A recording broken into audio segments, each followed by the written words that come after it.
This is a presentation of Northeast Streaming Sports. Hey, and good morning, everyone. This is Paul Semendinger along with the Philly sports guy, Pags, on the Mac and Jack Saturday debate show. It's the Mac, Jack, Doc, and Philly sports guy. And there's Jack. And there's Mac. And so we are all here, one big happy family to talk sports. How is everyone today? I'm good. I want to start off congratulating you, Doc, on finishing the New York City Marathon last Sunday. Congrats. Great achievement. In honor of you, going through my files, I want to just exhibit something in honor of you. Going through all my old memorabilia, the 1981 patch. Oh, nice. I ran the New York City Marathon from 1981, the patch. Okay, never made it onto my jacket, but I found it, so that's very cool. Hey, by the way, he's still Jack, on the clock though because he didn't finish. Yeah. Jack predicted a 2:09.48 winner, and the winner was 2:08.41. So he was within a minute. That was a pretty good prediction. So when we talk too much marathon stuff, Mac starts to get antsy over there. He's like, we're boring. Nobody cares. And so listen, it's a great sport. Go out there and run 26.2. You'll love it. But in the meantime, we have bigger things to talk about, and we're going to start with the sport of football and looking at the football giants, the New Jersey Giants, who are playing in New Jersey, but they are the New York Giants, of course, off to a great start, playing great football in a very competitive division with the Philadelphia Eagles. But the question presented to the distinguished panel this morning is, has Daniel Jones definitely established himself as the Giants franchise quarterback at this time? Take it away, man.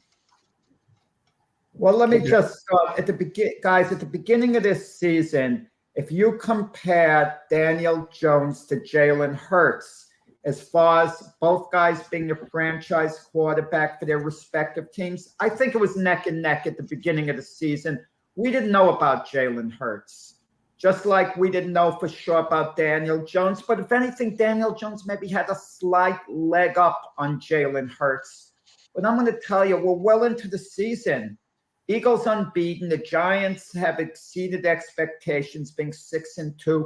But with Jalen Hurts, I think we can now safely say he's the Philadelphia Eagle franchise quarterback. Okay, going forward, that's going to be the plan. If I asked you who's going to be the Eagle quarterback 3-4 years from now, you wage on Jalen Hurts. In all likelihood, he's going to be the guy. We can't say that about Daniel Jones. The term "the jury is still out" applies to Daniel Jones right now. Let's see what he does the rest of the season. The only thing we could hope for, he gives us a definite answer. Either you make a big investment in him, if you don't, but if you invest in Daniel Jones, big money these next few years, it could turn out to be a mini disaster if you find out he's not the guy. So the answer basically right now is the jury's still out. But if I had to answer one way or the other, no. You bring him back on a shorter deal if you can, because no other team out there is going to offer Daniel Jones a multi-year deal at elite quarterback money. Yeah, I do agree. I don't think Daniel Jones right now is a franchise quarterback. He's definitely a leader. He's definitely tough. I mean, you compared him to Jalen Hurts. Jalen Hurts has two of the best receivers in the league, and Daniel Jones has none. So, I mean, I don't think it's a fair comparison right now.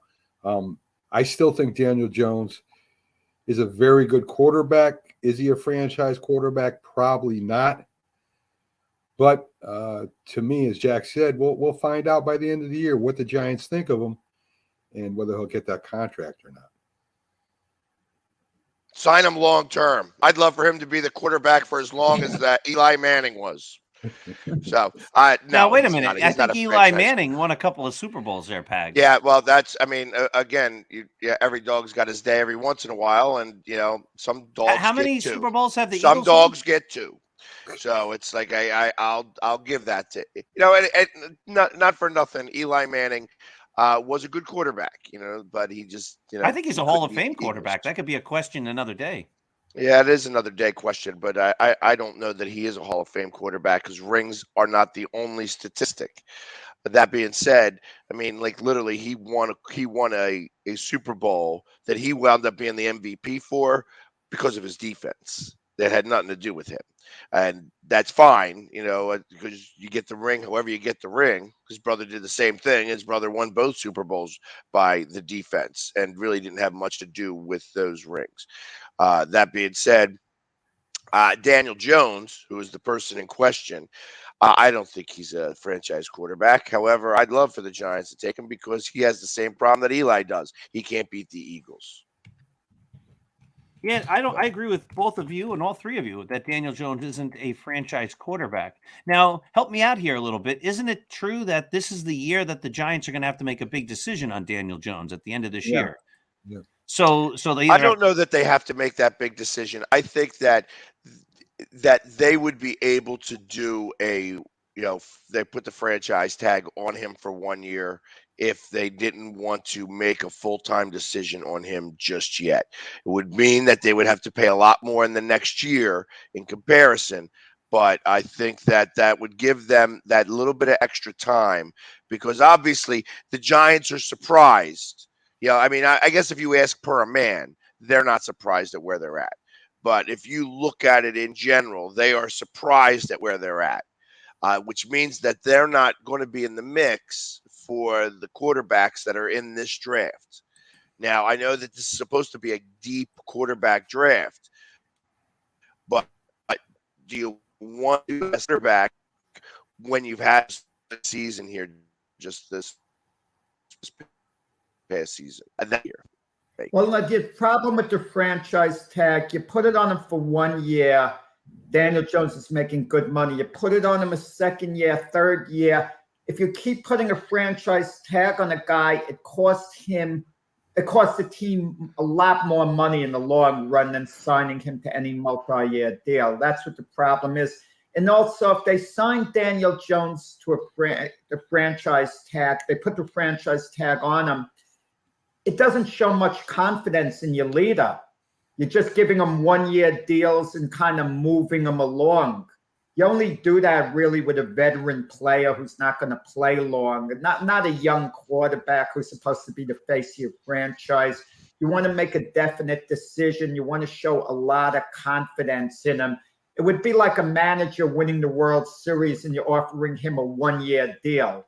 It just doesn't go, So they're going to have to address the Daniel Jones situation. But how much money would he take to give him? I mean, I can't imagine Daniel Jones being paid like one of the top 6 quarterbacks in the NFL.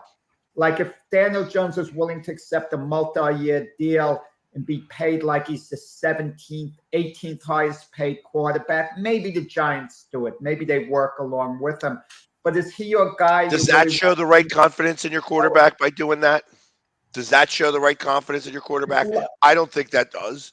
I think that that's not how you sign a quarterback. You have to sign a quarterback to one of the top 5 contracts. When you sign a quarterback for anything under that, you are already giving him the sign that, hey, you're not really our answer, but we're by doing by signing as the number 20th ranked quarterback, that's where we want to pay you.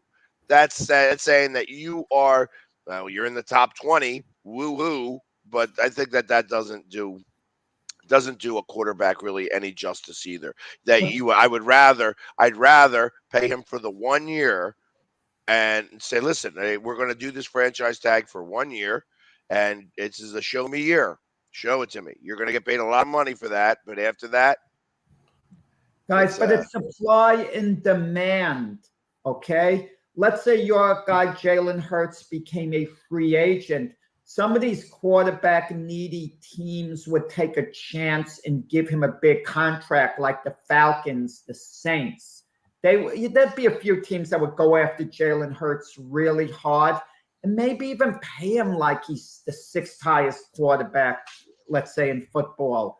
But they're not going to do that with Daniel Jones. Another team isn't going to go after him with the big dollars.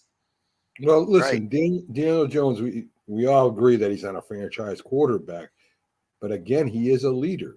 He can run with the ball. He makes big throws when he has to, and he's throwing to nobody, guys. The only real weapon he has on the field is Saquon Barkley. And listen, Daniel Jones probably will get a couple year, 3-year contract or so. They'll probably be at the minimum level, and we'll see what happens. It's going to be an interesting debate, especially the further along the Giants go. I mean, nobody expected them to be 6-2 at this point anyway. And, the jury's been out on Daniel Jones his entire career. Is he the guy who's the answer long term? And again, as we're talking about, you can franchise him and do the year-to-year thing. But one of these days, the Giants are going to have to make a big decision on him. And imagine if they only lose 3 or 4 games this whole year and they go deep into the playoffs, and then you have to make a big decision. What do you do with them? I think it's a great question, because I don't think anybody feels he's elite. But as Jamie is saying, like, you almost have to pay him as he becomes as an elite quarterback if you want him to be the guy who's going to lead your team going forward. Well, it's Daniel Jones's 4th year.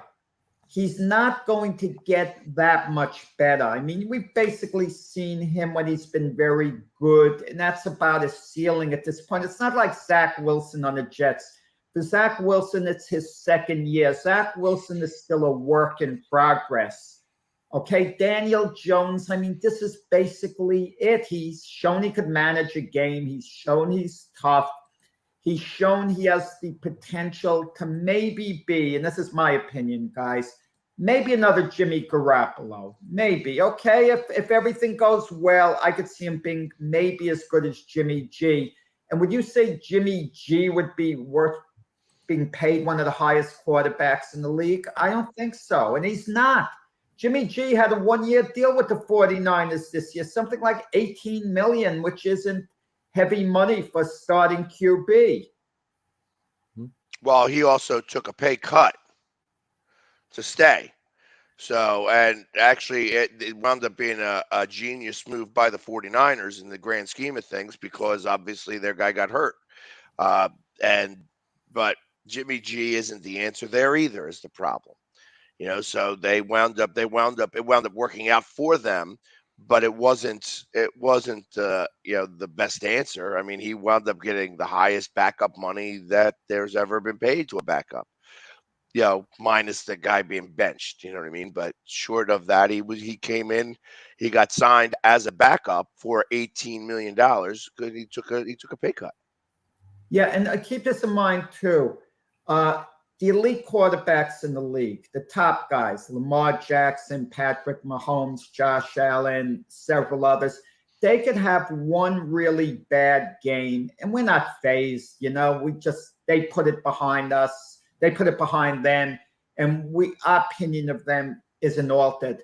But if Daniel Jones tomorrow, they're playing at home against the lowly Houston Texans, if the Giants are to lose that game, that's a mini disaster going forward for their hopes. And Daniel Jones is really bad against the Texans. Our opinion might get revised based on one game, but that's how shaky I think he is, the type of shaky ground. If he was truly elite, we wouldn't be fazed by one bad game. But I think with Daniel Jones at this point, it's, we're going game to game. Just the idea that we're debating this. I mean, he has 9 games to go. This is his 4th year in the league, and we're not certain what type of deal he should get. And the Giant front office probably isn't sure what to do with him. It's like a wait and see attitude. It's not like they want to lock him up long-term immediately. With Saquon Barkley, the only concern is the injury factor. If you eliminate that, the Giants are going to want to sign him at a snap of the finger and work out a deal. They're just concerned whether he could stay healthy. With Daniel Jones, it's not a question of staying healthy or not, like it would be with Lamar Jackson on the Ravens. It's whether Daniel Jones can actually perform at the high level. Well, aren't the Giants 6-2? I mean, I looked at the standings. They're tied with the Cowboys. They're only 2 games behind the Eagles. And a lot of that has to do with Daniel Jones leading them, running with the ball, throwing the ball. as I said, for some big plays when he has to, with no receivers, guys. Mac, let's look at the 3 years before that, what they've done with Daniel Jones. Let's look at his whole body of work. This year, you're right, the Giants have been one of the pleasant surprises in the league. Let's see that they keep it going, okay? Let's see, could the Giants finish 11-6? I mean, let's even go back a little bit. Let's go back even on that. Do you attribute their 6-2 record to Daniel Jones? I don't think you do. Part of it. I think that you attribute their 6-2 record to their coaching staff, and that if you had a better quarterback, you may not even be. You may be better than 6-2. You might be 7-1 or 8-0. Yeah. So I mean, there's something to be said for that. I mean, I think that the 6-2 record, obviously, he has something to do with it because he's the quarterback. You know what I mean? And he is the quarterback of a team that's 6-2. So obviously, there's going to be a lot to be done with that. And the one weapon that he kind of had, they traded away. So, I mean, even the Giants themselves feel that they are not ready to make this full leap yet. That they're going to do whatever they can, and they're going to make it into the playoffs. And these guys are going to get playoff experience this year because unless they have a tremendous collapse, the NFL stinks in general, and I think that they're going to make the playoffs. I still think that it's possible that all 4 of the NFC East could make the playoffs. That being said, I think that Daniel Jones is right now. It's still show me. You know, I mean, let's see how we end this year. Let's see how you can run this offense. And then even after that, I think after you get into the playoffs where things really matter, when you start playing real teams, or at least what are perceived as real teams, if you were to lose in the first round in the wild card round of the playoffs, you really have to consider whether he's the quarterback moving forward or not, especially since right now quarterbacks seem to be on a carousel. They seem to be switching teams easier than they ever have before. Well, and it doesn't always work out, but. Well, couldn't you say the same thing of Jalen Hurts? They're still looking to see if he's really going to be the franchise quarterback or not. I mean, he's getting better as it goes on, but he's not. I don't think he's a franchise quarterback yet. I mean, you could say the same thing about him. No, I can't. No, you can't say the same thing about him because I feel that 3 of these wins that we've gotten were solely on Jalen Hurts. And it has less to do with the coaching and more to do with the talent on the field that's winning some of these games. Well, listen, it's still a team sport, Pags. I mean, I understand that, but it's a team sport, and if you're gonna not credit Daniel Jones for playing team ball, and you are gonna credit Jalen Hurts for what you say that he's with his weapons, I don't think that's fair. Well, I'm saying that I'm giving more credit to your coaching staff at the Giants than I am giving it to the quarterback, where I'm giving more to the quarterback on the Eagles than I am to the coaching staff. And that's what I'm saying. So, yes, I am disagreeing with what you're saying. And it is fair because that's the way you got to look at these teams. I think that the Giants have primarily the same team as they did last year. In fact, their number 1 pick is hurt. Their offensive lineman is hurt. So, I mean, that's even affecting them a little bit. So, but you look at the team from last year with Judge, who stunk out loud, and now a team that's actually, that put the right leadership in place and is actually equated to wins on the field. They've won just as many games as they have for the last 3 seasons already in week 8 or week 9.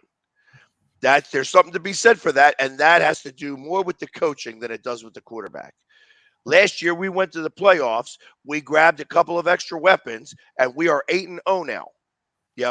That has more to do with the players on the field. It has more to do with the chemistry between quarterback and wide receiver than it does with the coaching.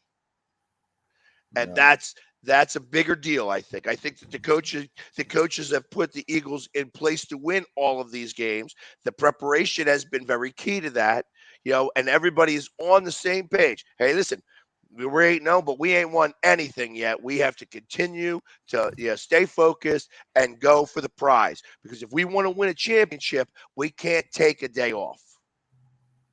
And it becomes an interesting dilemma because the Giants, as everyone's noting here, are overperforming. And how much stock do you put in the fact that a team overperforms for a period of time, even if it's just one season? They had been terrible for years. And then do you say it's the coach? The coach turned the whole atmosphere around. Do you say it's the players?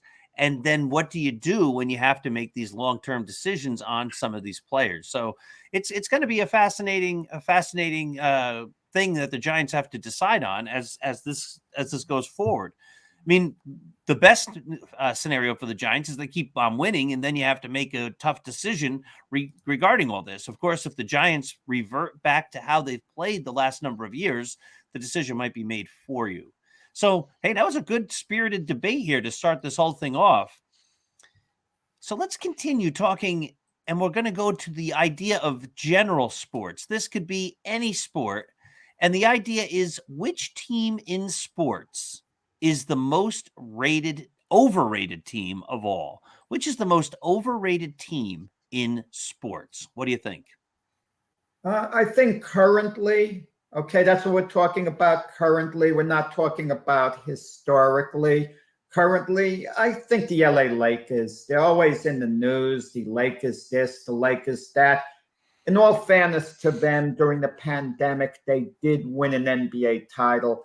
But I'm talking about the Lakers, and now they're not a playoff caliber team. Look, they lost to the lowly Sacramento Kings last night. They're just not good. But we constantly hear about the Lakers. The odds makers are, intrigued by the Lakers. And, I'm kind of tired of hearing about them. I'm tired of hearing about what LeBron has to say. It seems like he's talking more about social issues than he is about basketball. He's probably even fed up with his own team. Like he accepts it what it is. It's like he seems to be marking time until his son Bronny could get a spot on an NBA team, and he's going to leave the Lakers for that, okay? And I'm just tired of all this talk with the LA Lakers. At this point, highly overrated team. They're not good at all. They're not going to make the playoffs. Let's talk about other teams except them. Ian is saying the Astros. I noticed that he has a Philadelphia Phillies logo. I saw Pags laugh.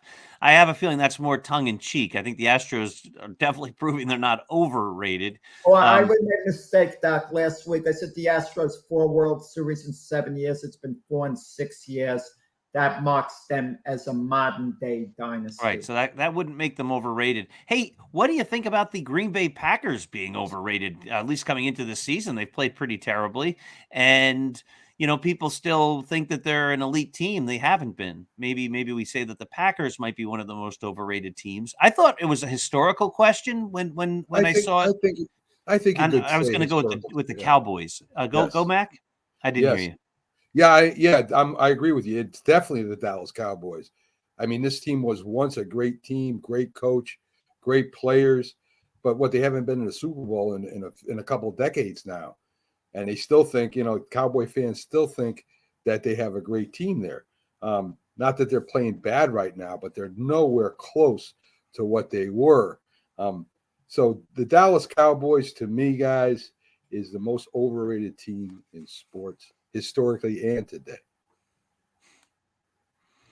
Hey, I'll go before Jack starts to talk, because then I know I won't get a word in edgewise. I think in baseball it's the Mets.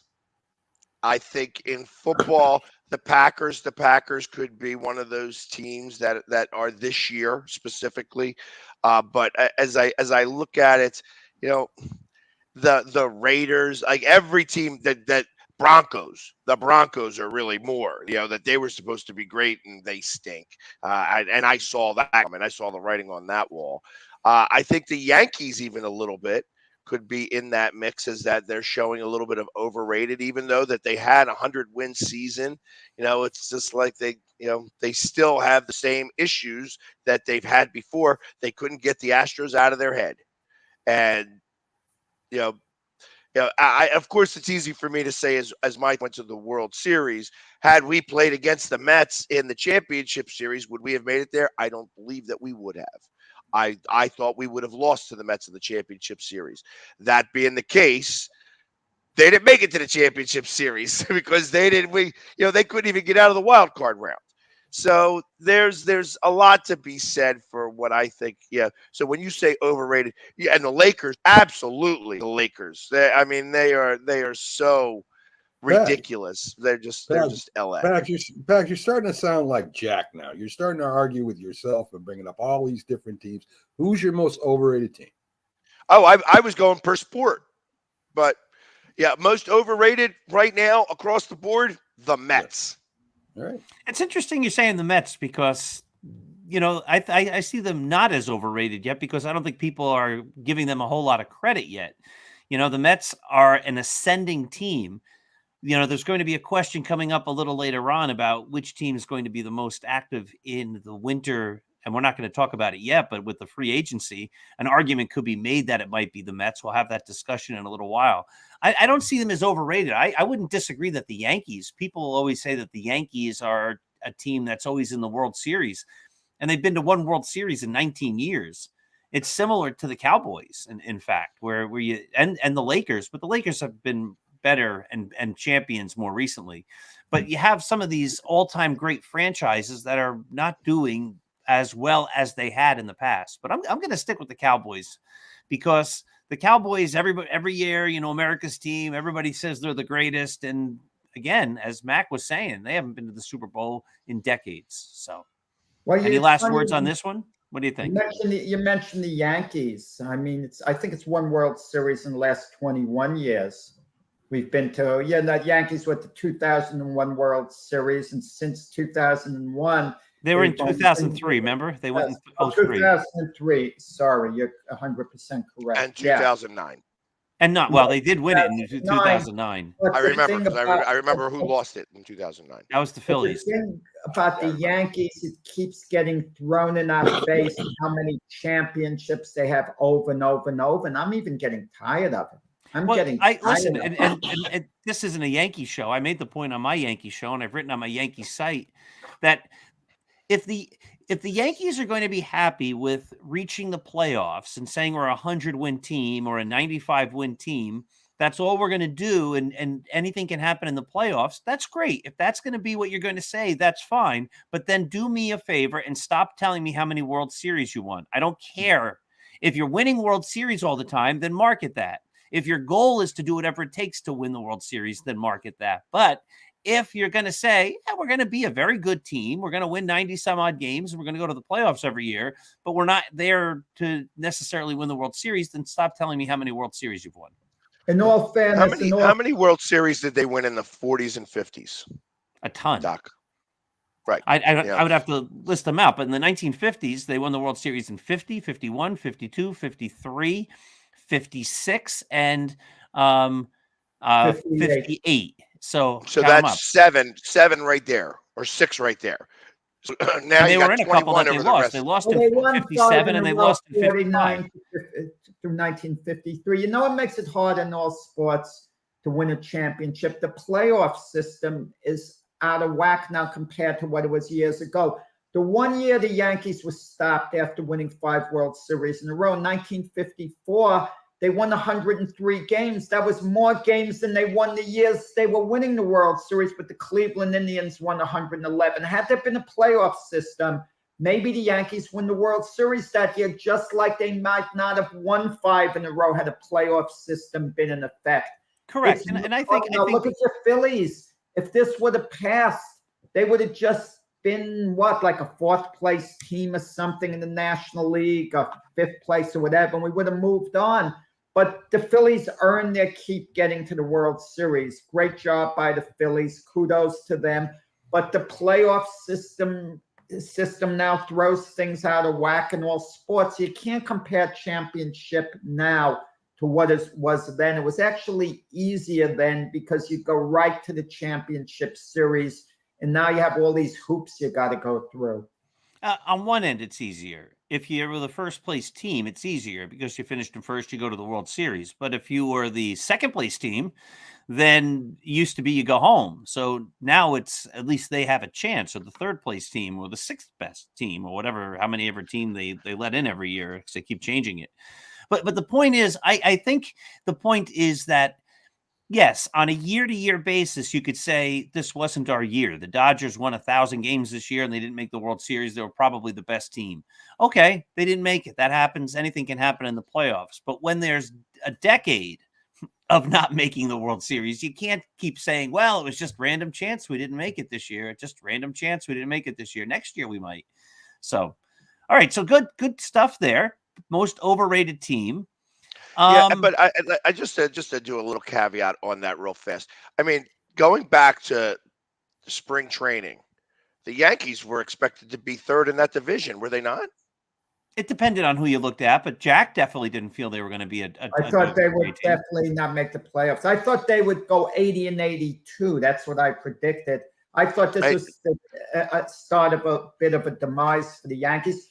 And in the second half of the season, they were, I think, a game under 500. Yeah, they were terrible. The back end of it, they were what I thought they'd be, but they started the first half incredibly. So, I mean, and that propelled them to get to the thing, and you could say, get to the playoffs, obviously, because they had such a big lead. I mean, I think at one point, but so did the Mets, and then the Mets couldn't keep it up. You know what I mean? And maybe that has more to do with the fact that the Braves played better and the Phillies played better, and they played a lot of the games against the Phillies very early in the season in comparison to the end of the season. So it was very lopsided where they had 13 games against the Phillies, and they had won 10 of those games. No. So you, Pags, guys, I saw last night on HBO a documentary on Willie Mays, him currently talking. It was great stuff, but it was thought-provoking. I didn't Google this. Maybe I'm wrong. I might be right. I think there are only 2 players in baseball history who are in the Hall of Fame of one team and have had their number retired by the other team. One is Willie Mays, and the other is Keith Hernandez. Keith Hernandez, Cardinal Hall of Fame. He's in the Cardinal Hall of Fame and has had his number retired by the Mets. Willie Mays, I'm sure, is in the Giant Hall of Fame. He had his number retired by the Mets. As great as Willie Mays was, his number never should have been retired by the Mets. Yeah, you know, and again, Mark McGwire on that list. Isn't his number retired for both the Cardinals and the A's? I doubt it with Mark McGwire. You know who had his number retired, which is weird, is Harold Baines. But is it only retired by one team? I'll find that out. Right. I mean, 2 separate teams I'm talking about. Hall of Fame on one team, number retired by another team. Interesting. Hey, Jack, why don't you take away with the hockey question so I don't butcher the guy's name because I don't follow hockey? Yeah. Alex Ovechkin of the Washington Capitals, a player who's tormented the Philadelphia Flyers over the years. He's, I don't want to say closing in on one of the great records in sports, the most goals in hockey history. The last I saw, he was up at 788 career goals. Wayne Gretzky holds the record at 894 goals. The question is Ovechkin going to catch Wayne Gretzky? Okay, and my count is he's 788. He's 106 goals behind last I saw, and he's 37 years old, and 106 goals are a lot. And as you get older, goals, home runs, and power numbers become so much harder to come by, And the question is Ovechkin going to do it? And the feeling is from myself, yeah, he's going to do it. He's 37, because I think it's such a glorified record. He's going to hang around for as long as it takes. And he's still a top-of-the-line player. So even if he starts slowing down, he's going to be good. And I could see him lasting a few more years. Even if his performance isn't what you want it to be, once he's 25 goals down, the Washington Capitals are going to want him there. It's kind of like, in a sense, you have a legendary player on any other team. You want him to break the record for your team. You're going to keep him going. It's only a question of whether or not it's a liability. Because I remember when Cal Ripken was going for the consecutive game streak. I forgot who the manager was at the Orioles at the time, but he felt Ripken really needed an off day now and then because his performance, is maybe lagging a little bit at times. But how do you sit a guy down going for a record? But Ovechkin is going to get the record. I have to feel 106 goals are a lot of goals still. 37 years old. He could play till he's 41, 42 and clear it. And maybe even clear it by the time he's 40. He could possibly. If you go back the number of years, starting with 2017-18, here's his goal totals for each year: 49, 51, 48. Then he had only 24 and then 50. And he has 8 already this year. So as a guy who doesn't really follow hockey, I'm just looking at 100 goals. It looks like for basically every 2-year period, for the most part, he's scored right around 100 goals, which puts him right in the ballpark within a year and a half or 2 years from now. So I think absolutely, number-wise, it looks like it's a slam dunk. And probably being one of the more knowledgeable on hockey when it comes to these, between the four of us, I've got the most knowledge here. Absolutely, he's going to break that record. Short of an injury, players right now can play because of the way hockey is, they can play till about 42, 43 years old and still be productive. Jaromir Jagr played till like he was 44 and actually still plays professional hockey in the Czech league. So it's like there's a lot of hockey left in him, and he's still scoring 40 goals a year. I mean, he's got a goal every 2 games. So, and that's his team around him is still productive. He's got the guys that are going to feed him, and his shot is amazing still. So, and when he said that he's tormented the Flyers, actually the Flyers have really been good about keeping him in check for the most part throughout his career. He hasn't killed us the way he's had good games against us. Don't get me wrong, but he hasn't killed us the way that he could have. And he's gotten us some seasons, and he hasn't gotten us in other seasons. But I think when it comes to catching the great one, he's going to do it. Well, I think, and I'm glad you corrected that, because the question is, will he break, the record? Listen, I think records that we spoke about before, you have to think about the eras and how the game has changed, right? I mean, scoring goals way back when were a little bit tougher because it was more defensive. There was more checking. It was a harder brand of hockey. And then when you got to Gretzky, he had goons that actually protected him. They kept the players off of him so that he could skate free all over the place, as opposed to Gordie Howe, who basically was the enforcer. Not only did he score goals, but he protected the players too. So I think you have to look at the time and the era, and you can't think about records, overall, when there's the different styles and the different type of game that was played way back then as opposed to today. Well, good. Pags, let me throw this question at you. Let me revise the question. Okay, it looks like he's certainly going to get to the 894, stays healthy. We'd be kind of surprised if he wouldn't, especially Doc going over his goal totals. Can he get to 1,000 goals? 1,000. He has 788 right now. Does he have 212 goals in him, meaning he's going to need a really solid 5 years, or at least hang around maybe 3-4 years and, chip away at it at the end? I'll be honest. I think he gets really close, but I don't think he hits the 1,000 mark. I mean, unless he has like a very serious run in terms of where he's able to score like 60 goals this year because he has a run of 20 games where he scores like 25 goals.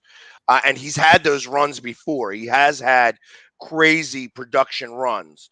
But I don't foresee the 1,000 goals. It's just, I think that he would have to be there way too long. I think he would have to go into his 5th year to do it. And I think when you talk about somebody who's 42 years old, you start to have a little bit of a decline. I mean, it's like, so, and when I say a little bit of a decline, he's going to go from 40 goals to like 30 goals or maybe like 27 goals. And that's still a great production in the NHL right now. But I don't think he's going to be able to sustain the longevity of 40 goal seasons, 40 plus goal seasons for 5 years to be able to hit that mark. Just my opinion. He might. He's got the closest chance to it, but I don't think he's going to make it. You bring up an interesting point. It makes me think of Pete Rose, who's in the news because he's now asking Major League Baseball to reconsider his Hall of Fame candidacy and unsuspend him, which would be a great debate topic, not for today because we have all our topics, but baseball is, as all the sports are now, hand in hand with all these gambling apps and stuff. And Pete Rose, obviously that was his big problem, was gambling. It's more complicated than that. But anyway, in order to become baseball's all-time hit king, this is a guy who used to get 200 hits a year. And, at the end of his career, he had 121, 107, 72, 35, 107, and 52. His batting average was lousy most of those years. And the question is, like, if you're the hockey player or the baseball player or the football player and you're chasing a stat, how long do you stick around to get that stat? Is it worth having miserable seasons for teams that are not even in contention so that you can be the number one person of all time on a given list? Or is it better to say, you know what, I was great and I bowed out while still being very good and I came close? What do you think on that? What's better, to hang around to get the number, but in order to get that number, you're going to be a shell of who you were? Or does it make more sense to stop when you realize your production isn't at that elite level anymore? Sounds like a song. Better to burn out than to fade away. Guys, I also think if you're popular with other players, they want you to get the record. They look out for you. I mentioned Cal Ripken before. When Cal Ripken was close to the record during the offseason, there was talk about a player strike and there being substitute players brought in, meaning Cal Ripken, if he went on strike, they would count as major league games and he wouldn't get the record. He'd come a little short. The players' union wanted to pass something to allow him to play. Ripken said no, he's going to honor the picket line. He's not going to cross it. Even if the players' union encouraged him to do it, made a special case for him, okay? But that showed his level of popularity. If you're a player and you're not performing and you're just hanging around for the record, you're not happy. You're not happy because you're just there for your own individual thing. You don't know how you wake up in the morning thinking. You could love your job one day, and then the next day you could start thinking, I'm not as enthusiastic about this as before. That's how Derek Jeter kind of quit finally.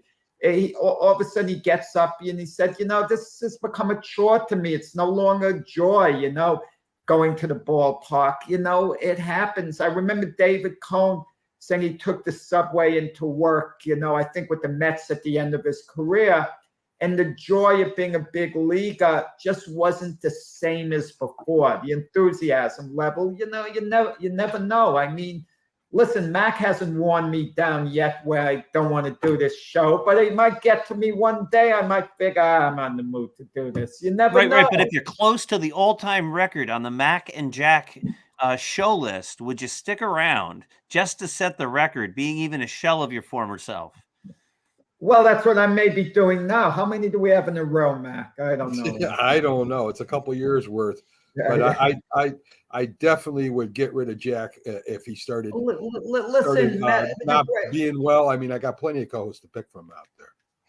guys hang around. The great Mickey Mantle the last few years of his career. The great Willie Mays, who I mentioned, wasn't the same. I mean, guys aren't the same at the end, but it depends how long you're going to push it out. Right. But I think the difference between Mays and Mantle is they didn't necessarily stick around to get goals. They weren't looking at specific numbers.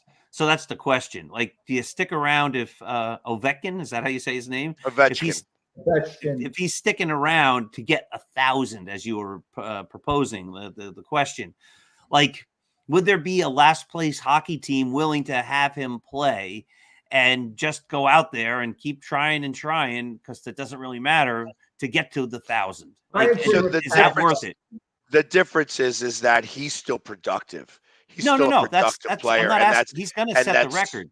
That's the question then was to follow up to get to 1,000. And the idea was, well, he's going to take 5 or 6 years to get there, maybe 7.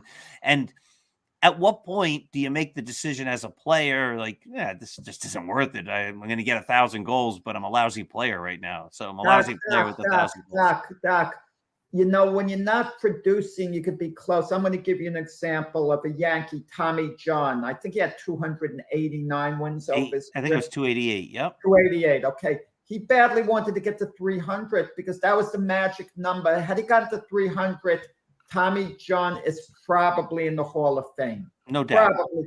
Right. But now he's not in the Hall of Fame and might never be. No, but his name will live on forever because it's his surgery. Right, and that might get him in the Hall of Fame. The surgery over the 288 wins, ironically, hand in hand. But he's getting close, and he badly wants to get there, but he just wasn't quite producing. And sometimes you have to pack it up. It could be with Ovechkin. He could have 989 goals at the end of one season, and then the team might think to bring him back for 11 goals. He's kind of hurting us on the ice.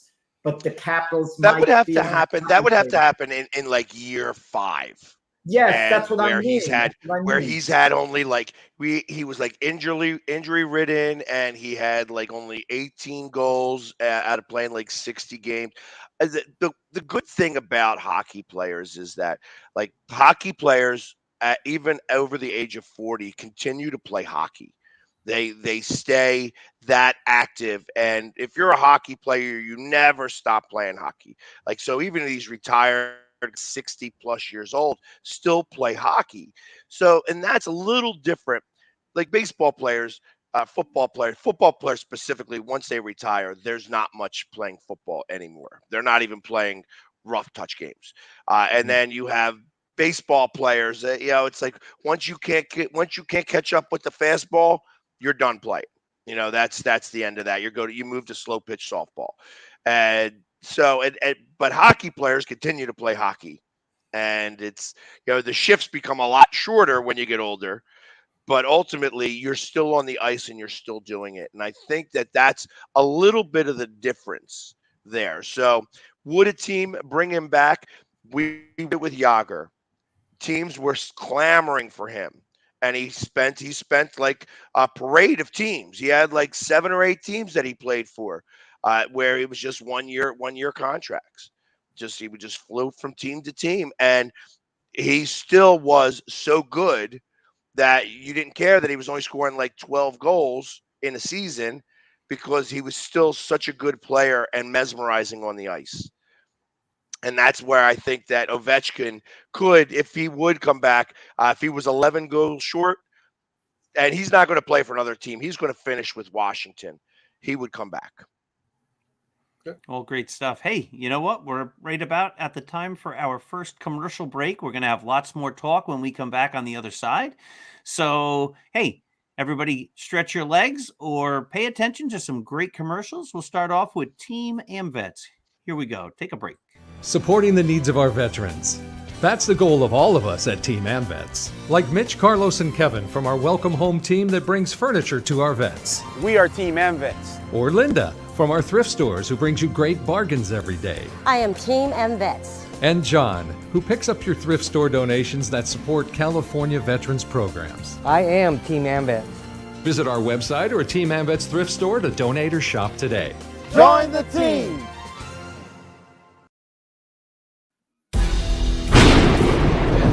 see right now, without LeBron, Lakers are struggling.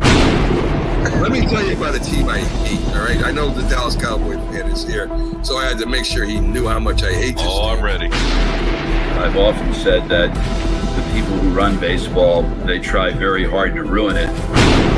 I'm from Brooklyn. I don't have a problem saying it to his face. Oh, I'm from Brooklyn. Hey, get us any.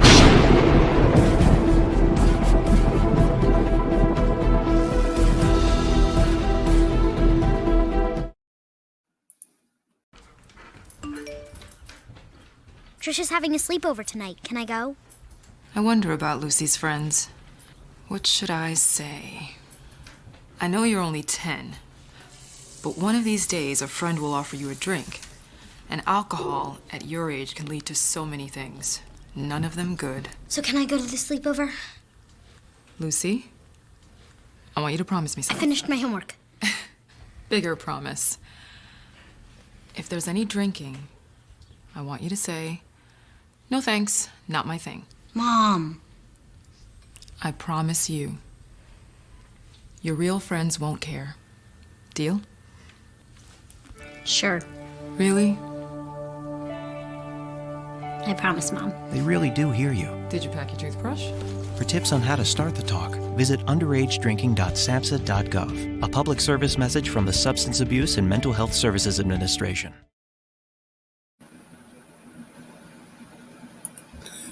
This is a presentation of Northeast Streaming Sports.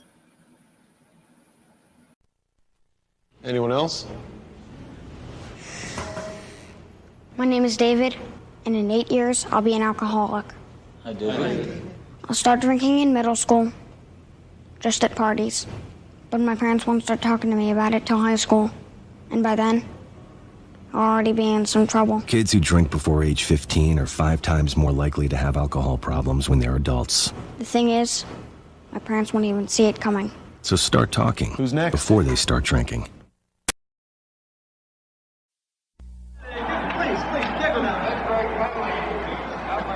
Mr. Green? Mr. Green? Yeah.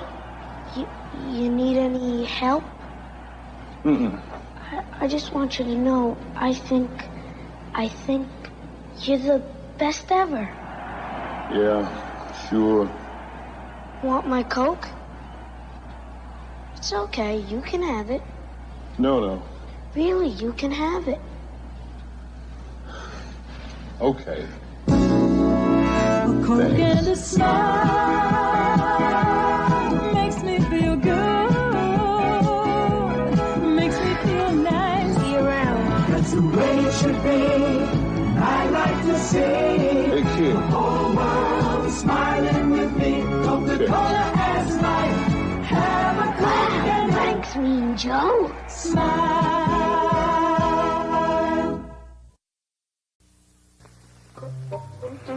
My baloney has a first name. It's O-S-C-A-R. My baloney has a second name. It's M-A-Y-E-R. Oh, I love to eat it every day. And if you ask me why, I'll say, 'cause Oscar Mayer has a way with B-O-L-O-G-N-A. Oscar Mayer, the first name in Bologna. How's that? You know, that was pretty good. It's a song that's now going to be in my head for the rest of the day. We are back here on the dock, and Jack and Pags Saturday morning debate show. Mac is coming back in about 2.5 seconds, and there he is. So we got the whole team. We're all assembled. Here we go. We have another hour. I just dropped my Gatorade. Thank goodness the lid was on it. So we have another hour of good debate to go. And so let's go back to a Yankee question. This always gets Pags a little upset when we focus on the Yankees. But here's the question. Would you feel comfortable if Derek Jeter replaced Brian Cashman as the general manager of the Yankees? And I guess I'll go first. Before you answer this question, can I ask, because I haven't, it's been so great not hearing about Yankee stuff. Was it a surprise for you guys? And what are your thoughts about him being fired? Who? Cashman. What? What? Wasn't Cashman fired? No, what are you talking about, Pax? No, I don't think so. I had heard that he was fired. I came No, he across the wasn't wire that fired. he was let go. Not that So I guess that was wrong. I heard that wrong. When did you Just shows hear you how this? much I've been paying attention to baseball When after the did World you Series. hear I heard this? he got You fired. know, between you and Mac, I'm exasperated. Mac, I think, said a week ago the Mets signed DeGrom. Right. They didn't sign DeGrom, and the Yankees didn't fire Cashman. What are you guys talking about? Okay, come on. We've heard some crazy things the last couple of weeks. We heard that the Phillies were in the World Series. We heard that. Oh wait, they really were. Sorry. All right. So, so the question really is: would you feel comfortable if Derek Jeter replaced Brian Cashman? And I'll go first, and then I'll take a step out for a moment myself. I think Brian Cashman did a very good job as the Yankee general manager. He's been the general manager for a long time. But as we were saying earlier, if the idea of the Yankees is to win World Series, they haven't been doing that. So, and I also believe that over time, and I think our country's founded on this principle, president can only be president for 8 years, right? Like the idea is over time, leadership needs to change. And so Brian Cashman's been the Yankee GM for over 20 years. It's probably time for him to go. Would I feel comfortable with Derek Jeter being in that role? I think that's the fun idea. Like people like, oh, Jeter would be great. I don't know that he's a great GM. I don't think there's a body of work to really say to that he would be a great GM for a team like the Yankees. I would rather see them bring Jeter in as a assistant GM. You know, let's see how he can do in that type of role. But I don't want to just give the job to him. I don't think that's any different than giving the job to, in a sense, Aaron Boone and saying, here, you never managed before. Let's see if you can manage. So there's my thing. I'll step out for a moment and we'll hear you guys debate. Okay. I mean, go ahead, Matt. I'll go first. I think it'd be a great idea for Derek Jeter to be GM of the Yankees. He was a great player.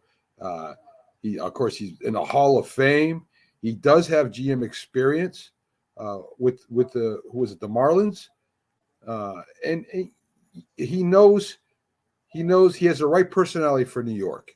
He's not going to get all befuddled by bad press. So with all that together, I can't see why Derek Jeter wouldn't be a great GM. I mean, I wouldn't like the idea. I mean, James Click, the Houston Astro GM, was just let go because he didn't get along with the owner and hadn't been getting along for a while. But he did a heck of a job as the Astro GM. With that said, I'm happy with Brian Cashman in the position. I mean, because he's put the Yankees in position to win year after year after year. They've been making the playoffs. They haven't taken the next step to get to the World Series. But at least the Yankees have always in the mix. Cashman always makes those moves. But this is about Derek Jeter. His body of works with the Miami Marlins. And it was basically getting young talent. And the Marlins did make the playoffs in the abbreviated season during the pandemic. They won a playoff series against the Cubs. But outside of that, we don't know the moves that Jeter made, whether they're paying any dividends or not. We just don't know. He got rid of Giancarlo Stanton's contract, which would have been really bad for the Marlins. So kudos to him for getting rid of that contract. The Yankees picked it up. The Yankees can afford to pay it. And Stanton has been okay with the Yankees. Good. Is he worth the money? It's questionable at this point. But the jury's still out on the Stanton contract that the Yankees picked up. Not until he's a former Yankee can we fully evaluate that. But, you know, Jeter's personality's not cut out to be the Yankee GM. Jeter's very businesslike, quiet, very official. Excuse me, Matt? Yeah. In this market, Jeter just wouldn't really. You like same thing when he wasn't outspoken. What did outspoken?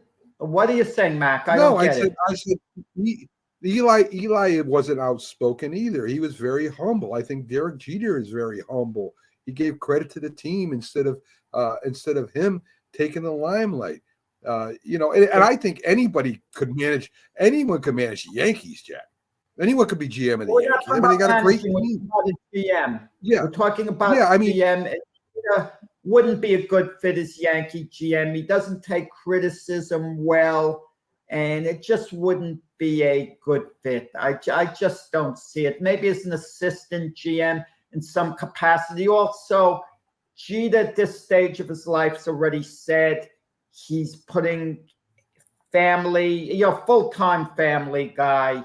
And to be a GM of the Yankees, it's going to take you away from that a good share, at a time. And I don't think Jeter's ready to make the commitment. Also, his family's in Florida. That means he'd have to move to New York. And I'm sure Jeter will want it to be done remotely. Live in Florida, but fly into New York, back and forth. And I don't think that works because I think you have to live in the city basically year-round that you're a GM of. Pax, what do you think? I know you're going to agree with me, Pax. What do you think about Jeter possibly being GM for the Yankees? I'll be honest. I think that he would need to hone his skills more. I mean, obviously, he did it for the Marlins for a little bit. I think that, I think if you become the GM of the team that you played for, there's unreal expectations that are automatically thrown on you because of the way you played. You assume that you're going after players that fit your caliber of play. And I think that that's an unrealistic expectation to put on anybody going in. So it's interesting because the general manager of the Astros was fired. And, when I think about who built that team for real, it was Ed Wade. Ed Wade built the team, but Ed Wade's not a guy who gets you over the hump. He builds the team up so that you get all of this talent in your system, and then you need another GM to bring it up out of that system. So this team that is going on this dynasty right now is still the team that Ed Wade built, and it took time to build it. I think that if you bring in Derek Jeter as the GM of the Yankees, you start to run into, you think of Jeter as a champion. So you expect that his GM style would be championship-esque. And I think that that's an unrealistic expectation to a guy who's never done it before. And that's where I kind of see. I don't necessarily think he'd be a great fit for there. But Now the Orioles have taken a big jump, but I'm going to use them as the example. Would I think it'd be better for him to be the Orioles GM, or even maybe the White Sox GM, where he's in? I don't think the limelight's the big deal. I think it's just the ability to be able to do the job properly, and it's a job he's never really done before. Even with his 2 years in Florida, I don't really think that that's enough body of work to be able to say, okay, you now are going to get the highest profile baseball job, GM job that there is out there, running the team that you played for, the New York Yankees, and we want World Series. And I think that that's too much expectation on one guy who's not on the field. Hey, my Doc. opinion. Doc, real quick. You said that, Cashman probably should move on because he's been there so long. And just to change, with the team, how the team's run, who would you choose for a manager of the Yankees? The general manager? I think that would be a great question. The guy that's the great pick would be Theo Epstein, right? If I don't think he's interested in taking the job. I don't know that, but I've never heard that he is interested. But that would be a great guy to bring in. I think the question is something that I really haven't thought deeply about because of the fact that the Yankees just seem to keep bringing Brian Cashman back all the time. So do I have a replacement in mind? I don't. But I think, again, it comes down to this idea that the Yankees have been in one World Series since 2004. And, Brian Cashman's an excellent general manager. But at the same time, he hasn't been able to get them to the promised land most often for a very long period of time. And so obviously whatever approach he's using, and whether that's him or whether that's Hal Steinbrenner not being willing to get some of the necessary talent around the players that are there now because they don't want to spend over a certain amount and the luxury tax is really serving as a cap. Those are all questions you could ask. Is it Cashman's fault that they're not reaching the World Series? Is it Hal Steinbrenner's fault? Is it some other fault? Who knows? But I do think it's time for the Yankees to infuse some new thinking and a new approach in the organization. When was the last time they didn't make the playoffs? 2016. Jeter's last year. What's that? Jeter's last year, they didn't make the playoffs. You know, people say the Yankees, the fans won't accept a period of time of them rebuilding, but we did. The Yankees in 13 and 14 didn't make the playoffs. In 15, they went in. They played one game against the Astros and lost, and then they didn't make it in 16. So that was a 4-year period where they had one playoff game and they lost.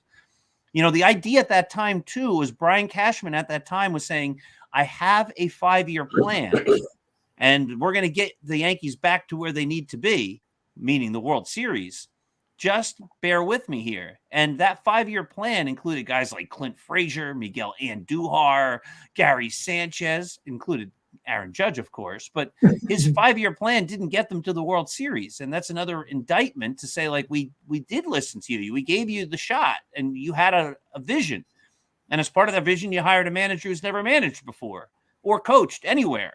And as a guy who hasn't been able to match up wits against the better managers, especially in the playoffs. So it's not like he didn't do a great job as the general manager. But Yankees won the Final Four, Doc. Final Four. All right.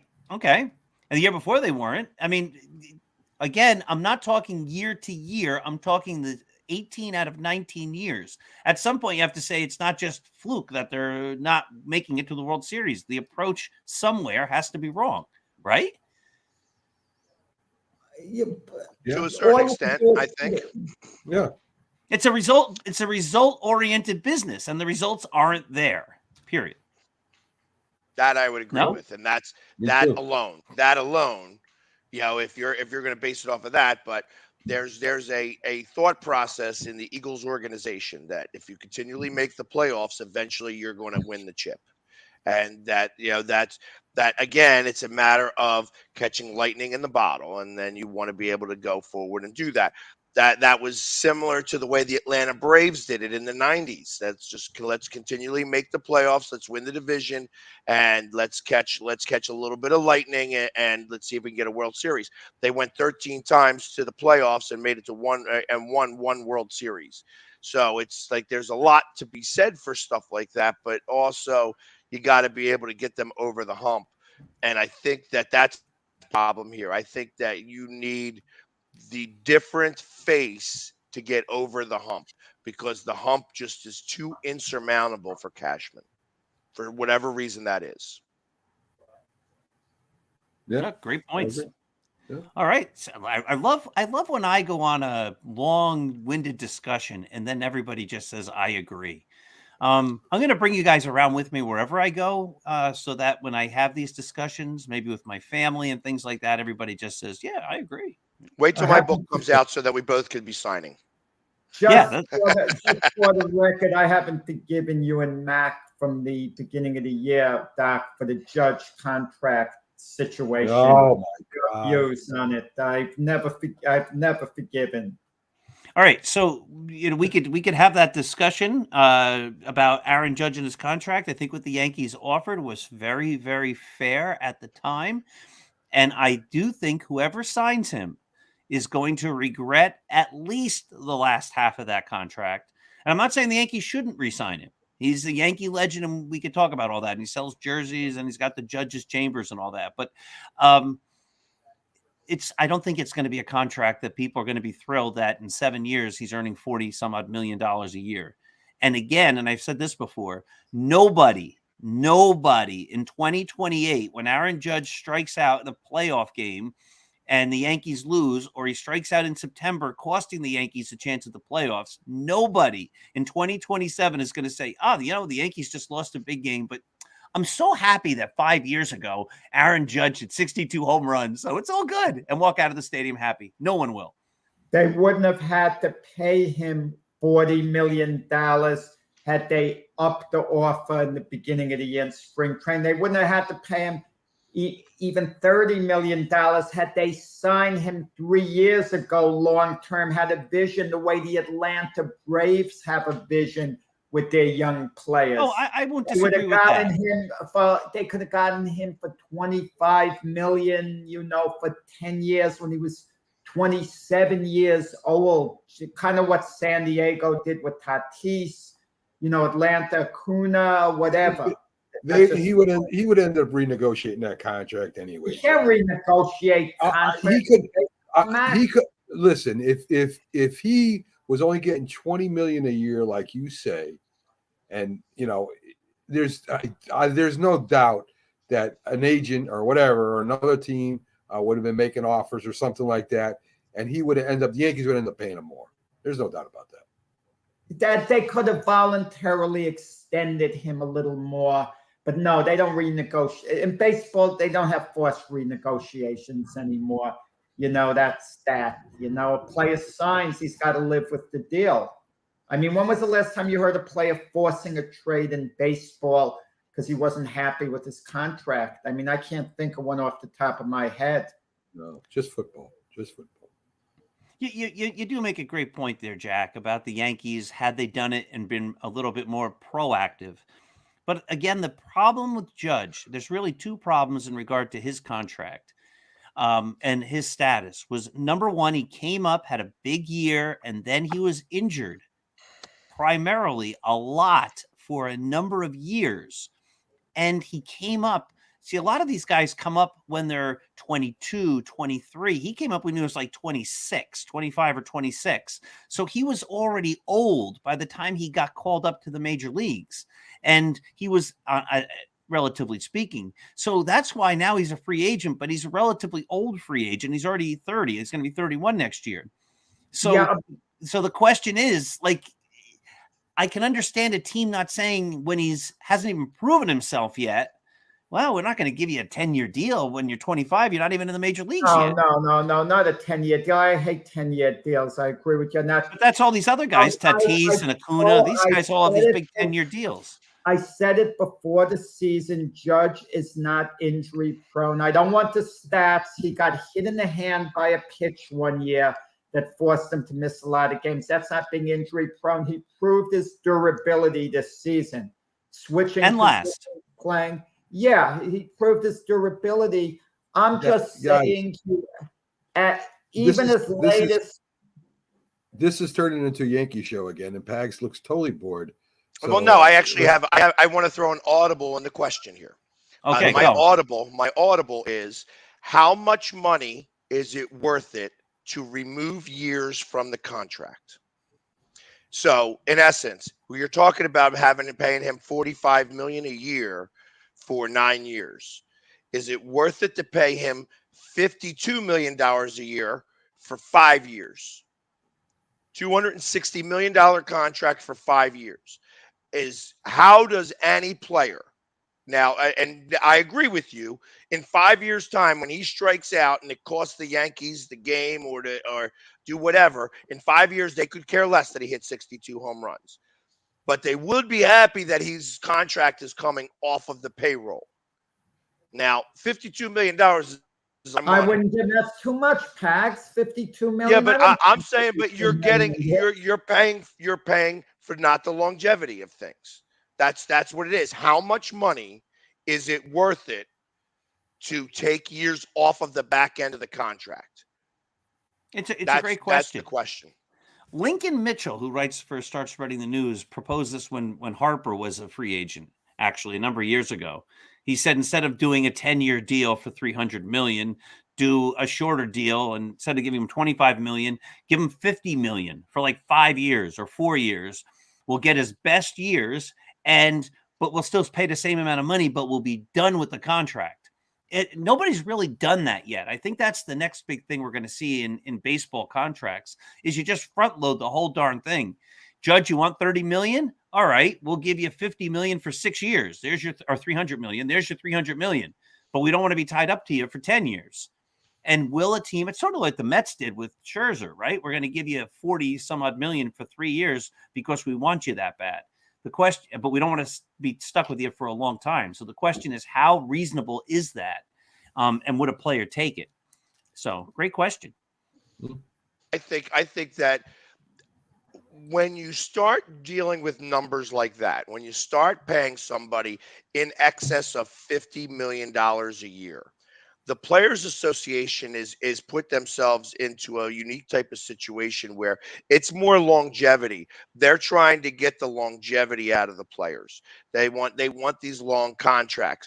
But ultimately, you need to have the blip that says, okay, we're going to give you 50 some million dollars for the shorter term, as they did with Scherzer, where he's getting paid $47 million, because ultimately, or 43,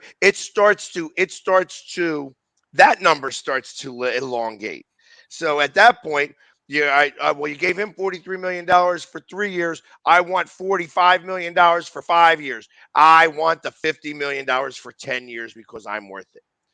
And it's ultimately, it starts the process of the higher annual value, annual value increasing for longer periods of time. So I think that Judge specifically and DeGrom, both of those guys, in that situation where they're going to get paid ridiculous amounts of money in a short time span. And what that's going to do is that over the next 5 years, you're going to see that elongate into that high of a annual value going to 7 and 10 and 15 years moving forward. Can you all see them paying for performance, base hits, home runs, stolen bases, pitchers' wins or strikeouts? Can you all see any of that maybe happening? I don't see that happening. No, and the reason why you don't see that happening is because, so you talked about just stolen bases in general. How many times is a guy going to get caught stealing a base because he's trying to make money rather than really care about his team? And that's what it starts to produce. When you start, instead of taking the walk, you want to get on base with a hit. So you start swinging at bad pitches and doing those types of things. I think that that type of contract doesn't work. It's more about the eye than the team itself. So you don't ever want to have a contract. And it puts the team in a bad spot too. Are you injured or not injured? Do we DL him or put him on the injured reserve list or not? He wants to play because he thinks he can play, but we don't think he can play. But if we sit him down, he doesn't get those numbers. Or a manager comes in and you don't necessarily see eye to eye with the manager. So the manager says, "Oh, by the way, you're not playing tomorrow." Yeah, but if I get 2 hits tomorrow, I get more money. Well, that's your problem. Yeah. Right. It becomes cancerous. Well, isn't that going on with Matt Ryan in football, the Indianapolis Colts quarterback?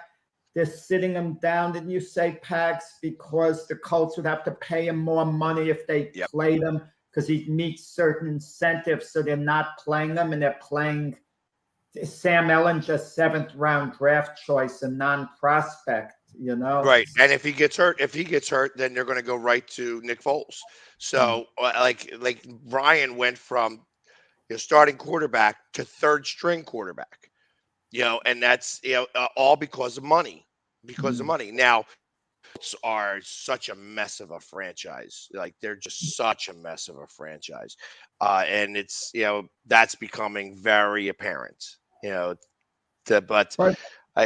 I don't know. It's like it's all ridiculous, but I think that in baseball, more than any other sport, these contracts going that high isn't going to be unrealistic. And I think that, again, is $5 million a year for shorter terms worth it? Because these guys are. You mentioned a great point, but it's about timing. My beef with the Yankees isn't Judge right now. I might not sign him right now. I definitely wouldn't give him a 10-year deal. I definitely wouldn't give him $45 million a year. You know, I'd go as high as 40, maybe for 8 years, $320 million. But my argument with the Yankees was they had, as late as last spring training, they should have finally treated him as if he was a free agent when he was 1 year away from free agency. Give him a free agent offer. Had they given him the offer last spring that they're going to be giving him right now, he would have signed for that. But they didn't do it. They continued to play it out. And guess what? He's a free agent. I think he wants to sign with the Yankees. I really do. But sometimes you want to go back to a team. But if someone else comes in like the Giants and they offer him $80 million more, he's likely not turning that down. You know, as much as he hates to leave the Yankees, he's going to say, how can I turn this offer down? All right, let me change the subject here just a little bit. It becomes more of a philosophical question here. Everybody gives Aaron Judge a whole lot of credit because he turned the Yankees down and he put his money where his mouth is and he played for a new contract. And look how great he did because he wanted to show the Yankees. So is he going to be that good next year when he already has that contract and he has nothing left to prove? Or if he had signed the contract, let's say the Yankees offered him $37 million before the season, as Jack wanted them to do, would he have been that great this year? Or was he that great? Because this is what they keep saying. He was so great because he was showing them and he put his money where his mouth is. Okay, he put it all on the line. So will he still be that good when he doesn't have to put it on the line? It's just a question. What do you think? Let's compare him to Roger Maris. Let's say Roger Maris was a free agent after the 1961 season when he broke Ruth's record. The next season, Maris went from 61 to 33 homers, which was good at that time, 33 homers. If you prorate it, it's a little over 40 today. And he made a phenomenal defensive play, you know, in the 62 World Series, Game 7, cutting the ball off, hitting the cutoff man to keep, you know, the time run from scoring. Yeah, Judge is an outstanding defensive player, outstanding. He's not going to hit 62 homers again in all probability. He doesn't have to. If Judge hits 37, 38 homers a year, knocks in 100 runs, plays outstanding defense, that's good enough. Pags, what do you think? Do you think that a player, it doesn't have to be Judge, putting his money where his mouth is, as the saying goes, you know, as the talking point goes, and it's their walk year, do you think that that has anything to do with how they perform in the years after that? Yeah, absolutely. I mean, you always see that a player seems to elevate their game when they are playing for a contract, you know, and when that contract is signed, they are playing for their next contract. And that is, that goes up a hill, you know, that's, you start to, all right, you give them this much and then you start to give them a little bit more and a little bit more. And then by the time you're going to play for another contract again, you are doing the best that you can because you want to get signed for another somewhat years. And I think that has a lot to do with it. I think that money makes people less hungry. And if you're not hungry when you're playing in a professional sport, it becomes ho-hum. It becomes the job. It doesn't become what you love. And I think that's part of the difference, I think. What do you think, Mac? Well, I know Judge isn't the first to do this. I mean, no, he's certainly not. You look in football, and what was the island? Was it Revis Island, Jack, with the Jets? Yeah. I mean, he did the same thing. He made a boatload of money, betting on himself every year. He played with the Patriots, I think. He played with the Jets. So it's not the first time this has happened. I think he didn't want the long-term contracts. He didn't want to go that route. So it's not the first, and it probably won't be the last, guys. I don't know. I mean, the contract is different. Situation is different now, but I think that a lot of players like just playing for that 1 year for the money. blame the owners for setting that mentality. I remember Chris Chambliss. I think it was after the 76 season. He signed a 5-year contract for a total, don't laugh, of $875,000 total. That comes out to about $175 a year, just doing quick math in my head. And he said he signed for less money than he could have gotten on a shorter deal because he wanted the security of a long-term deal. The players today, they want to get paid more money on a long-term deal. The world's gone crazy. Yeah. I think the best point was made by Pags because of the fact that he said once you have too much money, you sort of lose the fervor, the excitement, and all that. And the reason I love that quote is, as always, it ties back to Rocky III when Rocky became civilized, and he had the big house, and then he wasn't the champion anymore. So like Rocky III really defines sports. Anyway, let's go to this one. Who is the most famous owner in the history of team sports? What a great question. The most famous owner in the history of team sports. You want me to start? Sure. I got one. I don't know whether you guys thought of it, and it's pretty easy to me.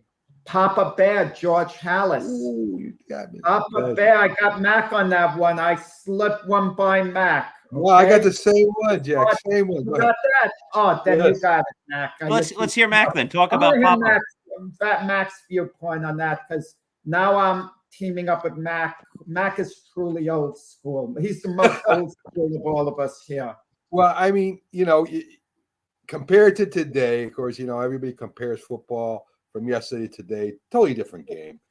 George Halas was not only the owner, he was the player, he was the manager. I mean, he did it all. The Monsters of the Midway, Papa Bear. Was it Papa Bear? No, that was Papa Bear. They called him. Yeah. Yes, Papa Bear.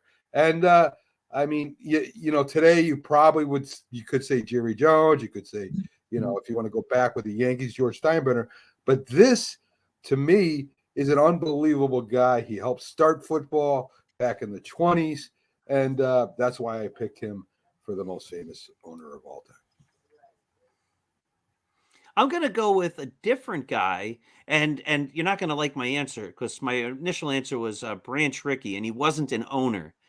But what's interesting is I think a lot of people think he was the owner when he brought in Jackie Robinson to break the color barrier. He was the general manager. He didn't own the Dodgers, but I think a lot of people think he did, and so I think people think that he did a job that he didn't do, but that makes him very famous for what he did. If that makes any sense. I sort of sound like I'm Yogi Berra, but anyway. Yeah, when I think of owners, I unfortunately can't go as old school as you guys.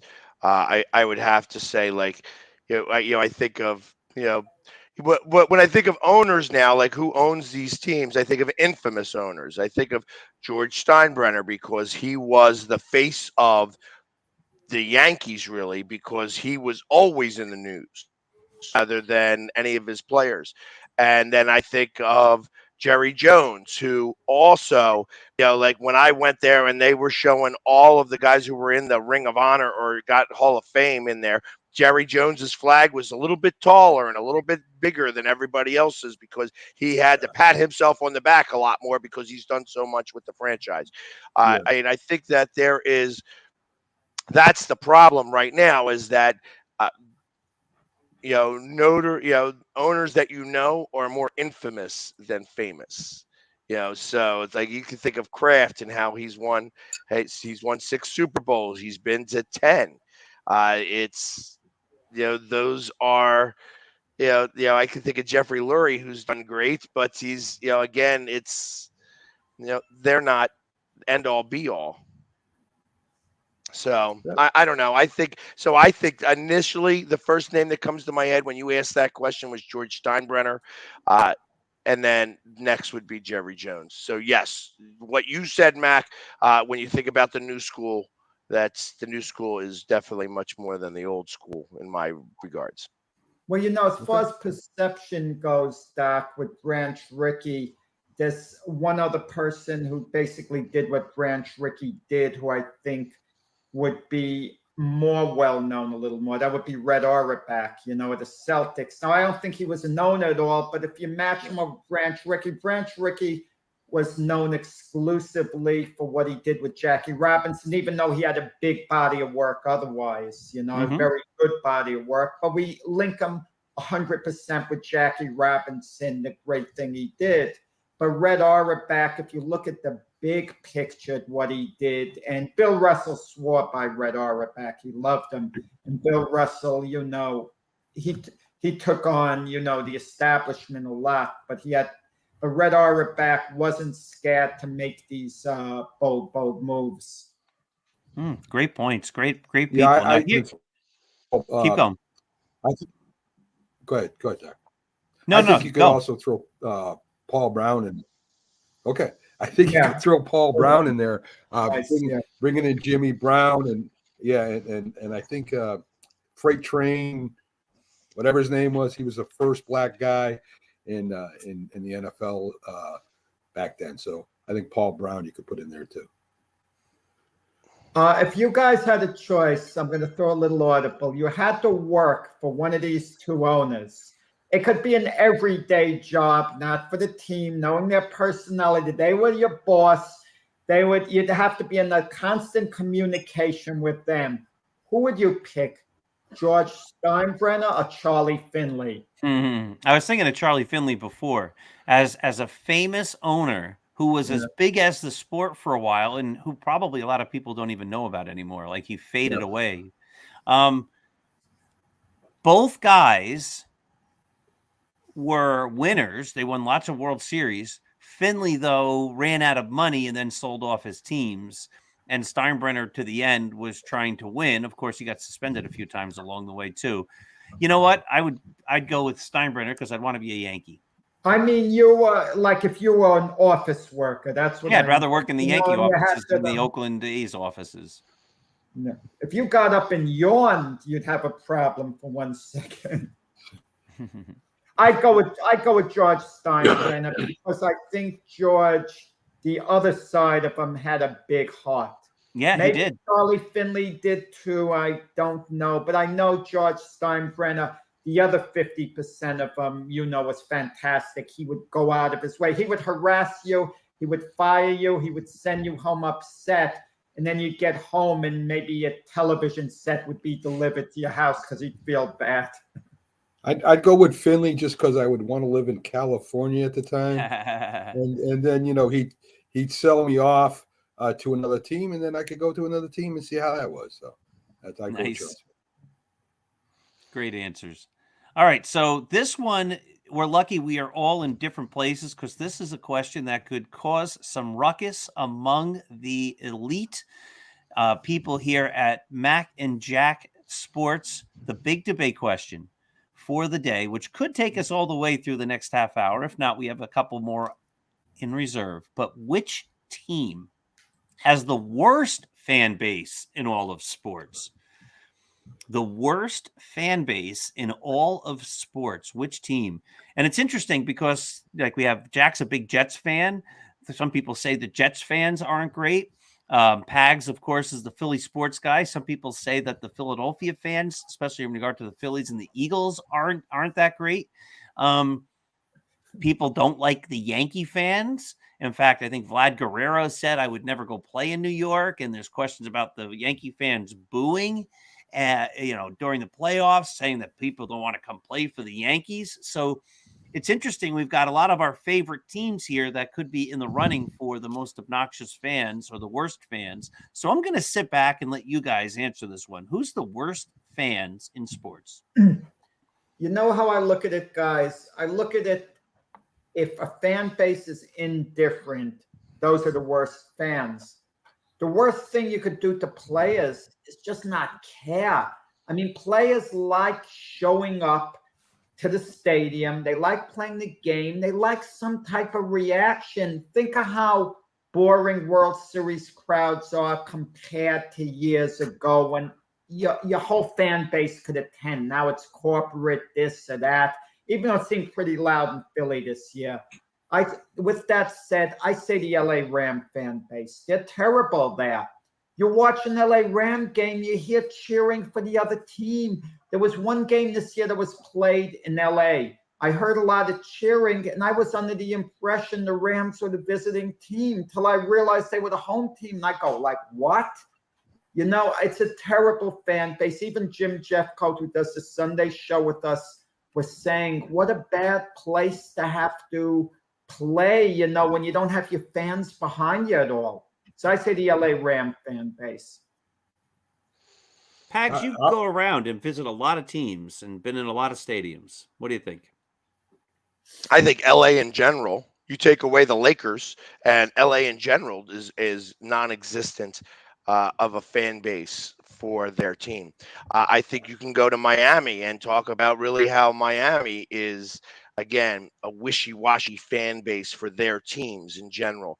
I feel that, you know, when I start to think about it, like it's like I think of the Cowboy fan base and how they feel that it's always their year and such like that. But they are engaged on their team, and it doesn't matter how well the team is doing, they're engaged. And, you know, same thing with Pittsburgh, where Pittsburgh, if they're winning, if their team's winning, they got the best team in the world. If their team loses, they are quiet as church mice. You know what I mean? So you can't get anything. And then, you know, being in Houston for the World Series, it wasn't until he hit that monster home run in the 6th inning that they got any bit loud. In fact, that was when they started to get loud, because I thought it was a fairly quiet stadium. So, you know, I think about that and kind of what Jack said in terms of, you know, that again, it's, you know, a team that doesn't care, you know, or a fan base that doesn't care about their team shows, you know, a level of, you know, just like, okay, well, then it's, you know, that team. So, I mean, I think the Rams, like LA is the worst. LA is the worst about that. Short of the Lakers, they don't really show up for any of their teams except maybe soccer, which is ridiculous. But I guess that shows more for the, you know, the immigrant population there, because soccer is obviously a lot more of a worldwide sport than it is an American sport. And I got to imagine that in LA, there's a tremendous amount of immigrants that come there and play soccer and have done soccer. So soccer does really well. You know, I think of the Atlanta Falcons. The Atlanta Falcons can't sell out their stadium, but you put a soccer game in there and it's at full capacity. And those are things that I see and notice. You know, when I can go to Arizona and it sounds like that the Eagles are at home there and that the Cardinals got to go to a silent count in their own building, that shows me that Philadelphia fans, as hated as they are always there supporting their team through high or low. Doesn't matter. We're out there and we're doing it. And I think that's part of, you know, what has to go into that question. What do you think, Mac? Well, believe it or not, I think the Giants have the worst fans in the league. And you're a Giants fan. It's interesting. I know. And I you know, I think that the Giant fans, if they lose, they're complaining. If they win, they complain. You know, this is not good enough. We're not going to do that. We're not going to do that well this year. They really don't root for their players. They, you know, besides Saquon Barkley, you know, there are a lot of fake fans when it comes to the Giants. A lot of fake fans. I love the Eagle fans. The Eagle fans support their own. They really do. I mean, you can hate them all you want, but the Eagle fans are behind their players, even past players. Buffalo's got an outstanding fan base. I mean, you know, you go to Buffalo and the Bills Mafia, they're a little crazy in you know, pregame, but man, they support their team. So I'll take the Giants being the worst fan base in the NFL, and you know, Dallas is, as Pac said, they always support their team. Washington, I don't know about the Commanders, because I don't think they have an identity. So how can you be excited about the Commanders? But I'm going to stick with the Giants, guys. Great stuff.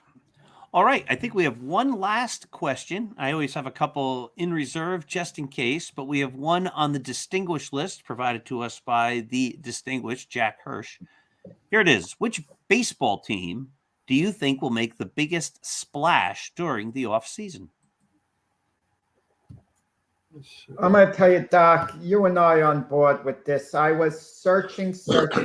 And we talked before about Aaron Judge. That would make a major splash off the bat, whoever signed them. Okay, that's a big splash. But when push comes to shove, I've got to say the New York Mets. I think Steve Cohen wants to win this championship very badly. He had a plan when he took over as owner that we're going to win it somewhere in the next 3 to 5 years. And last year, as disappointing as it was to get bumped out of the playoffs, it was a step in the right direction. No one could argue that. They won 101 games, even though they folded at the end of the season, lost the division lead, and then got bumped out of the playoffs. It was a step in the right direction. And he's already started off this free agent period signing Edwin Diaz. He gave him a good offer that Edwin Diaz, if he turned it down, Edwin Diaz's people knew he couldn't do much better than what he was being offered by Steve Cohen. A record-setting deal for a reliever, $20 million a year for 5 years, a 6-year option that could go up to $22 million. It's a chance. But Edwin Diaz is what, 28 years old, I think, or so. So he's young enough to fulfill the terms of that deal. I can't imagine Steve Cohen standing pat. I think he's going to fire at least a couple of more missiles in this, big time. I mean, if he doesn't get Jacob deGrom, he's going to go after Justin Verlander. He's going to go after one of the two of them. If he doesn't go after Aaron Judge, who else is out there? That he's going to figure something out. We have a ton of high-level shortstops on the free agent market, but he has Francisco Lindor there. Might he move Lindor to second base? Might that work to sign one of these other guys? Or might he sign a Carlos Correa and move him to second base and move Lindor there? I mean, it's all possible. They're moving pieces, or move one of them to third base. I just see Steve Cohen is a quiet man's George Steinbrenner, at least for the next few years. He's going to do whatever it takes to get it done. There are other teams I could think of, but I don't think anyone's pushing past Steve Cohen this free agency period. What do you think, Mac? I think it's the Dodgers. The Dodgers have there's no option. I mean, money is no option to them. And they just keep bringing in the big names all the time. They're trying to get to the World Series. They really haven't yet. Sort of like the Yankees in a way, right? But as far as they won it a couple of years ago, the Dodgers. True. But anyway, I think the Dodgers will make a huge splash. Maybe they go after some of the big names that the Mets might go after. We'll see. And again, money's no option for the Dodgers, that's for sure. Pags? I'm going to go off the beaten path here and say that it's going to wind up being somebody like the Orioles. I think that the Orioles are going to wind up signing somebody worthwhile. And that being the case, like, it's going to change just the vision of what they are as a team. And I don't think for the Dodgers to make that type of splash, they need to sign like 3 or 4 guys. For the Orioles, they would only need to really sign one guy to make a big splash. Like, hey, now a small market team is starting to make a big jump here. And I think that they had enough of a good season last year that they're going to try to build upon that. And that means signing somebody who they wouldn't typically sign to try to get them above, to that next level. On the opposite side, I think Seattle could also be that same type of team where they're just trying to take that. It's only going to take that one guy, but because it's in a smaller market, that it's going to make such a big splash that the bigger teams like the Dodgers, the Yankees are going to have to start to spend more money to secure the guys they want to, because they're going to be afraid that the smaller markets are going to take the bounty of what's free agency. Interesting. Jack knows that my choice was the Mets. I just think that Steve Cohen's going to do whatever it takes to spend whatever he needs to keep getting the big players in. I think it's also an interesting thing that if we had asked this question 10 years ago, the answer every year was the Yankees. And it's just this. I don't even think they're even in the consideration as far as a team that's going to make a big splash and go big for lots of big time players. But and it's interesting that nobody mentioned Boston either. Yeah, Boston because I don't is not a think small market team, but yet they and they're playing that way lately. But how about the Phillies? There's some talk that the Phillies might be the team that Jacob deGrom goes to. Have you heard any of that down in Philadelphia? I've been talking about that since on this show forever. That and Trey Turner. Yeah. That those two. That could be the answer then. That could be the answer. DeGrom has got a really good friendship with Wheeler. And Trey Turner being, coming from the Dodgers, I hear he wants to play in Philadelphia. I tell you, the playoffs this year got a lot of the attention of the free agents out there for the Phillies. The way that we supported our team in the playoffs. I mean, I was there obviously for the last game of the season, and we won. We had like 26,000 people there. And then the playoffs became here, and it was 46,000 people. That tickets were higher than they've ever been for any World Series short of the Cubs, because everybody needed to see the Cubs because it was 100 years. But short of that, I mean, that the Phillies broke a lot of records this year in terms of the fastest amount of sold goods for 24 hours, and the amount of price on the tickets in general. And just, I mean, there was a lot to be said for that. And I think that opened the eyes of some free agents that said, hey, in Philadelphia, I think some players want to play for fans. They want the accolades of playing for the fans. And when you think about coming to Philadelphia here, you have to have a certain mentality, because we know what it is that we're talking about. Everybody likes to think that we don't know and we run guys out of town. Truth of the matter is they run themselves out of town because they don't want to put in the time and effort that we want from our players.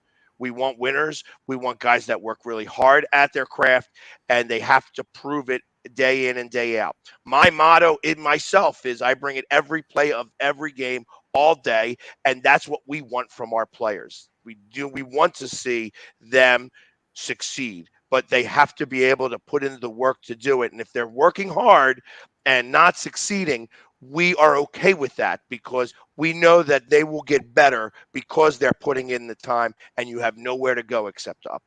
Let me just, were you going to say something, Matt? Yeah, I was going to say, talk about a team with a loyal fan base. You'd have to throw the Knicks in there. I mean, they haven't had a championship since the early 70s, and yet they still sell out. Yet they're still getting unbelievable prices for their tickets. Nolan, I mean, Jack defends him somewhat, but he really hasn't helped the team out that much. Yeah, Dolan, I mean, he's made some really bad decisions with GMs. But the Knicks fans are always there. They're always supporting their team.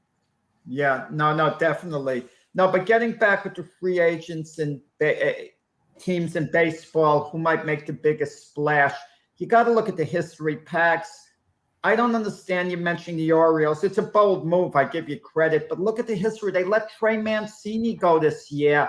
So if they were looking to make a splash to sign players, they wouldn't have let him go to Houston. Manny Machado, like 3 years back. They wouldn't sign him. He was like a homegrown Oriole. So I can't see them coming up with the money. Now, Max picked the Dodgers, of course, are going to be in the mix. But I also have a theory. If a team has been burned by contracts, they're going to be a little less hesitant. And the Dodgers with Trevor Bauer, they got burned with that. It was only a 3-year deal, but, at over $40 million a year, might they be reluctant?